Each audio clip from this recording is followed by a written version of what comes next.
Gawa tayo ng suman na balanghoy. Ito po ay 1/2 kilo. Binili ko na siya ng talagang nayadyad na. Then, pigay natin yung ating kamoting kahoy. After natin itong mapigaan, buhag-hagin natin ito. And then, ilagay natin yung ating 1/2 cup na buko.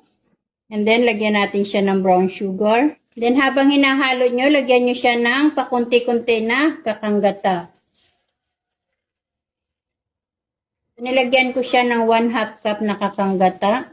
So, bali 1 cup na brown sugar ang inilagay ko dito sa ating mixture.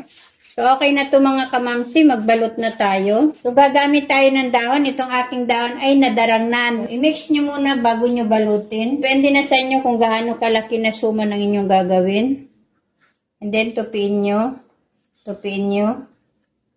Hanapin nyo yung pinakadulo. Hanapin nyo rin yung pinakadulo. So, ito na siya. Ilagyan ko to ng tubig. Then, i-arrange natin. Isa lang na natin ito. 45 minutes to 1 hour. So, ayan mga kamamsi. Luto na yung ating kamoting kahoy. Okay na to. Niluto ko po siya ng 50 minutes. So, ito na mga kamamsi. Luto na ang ating suman. And by the way, remind ko lang po sa inyo, kailangan nyo po na lutuing mabuti yung pagluluto ng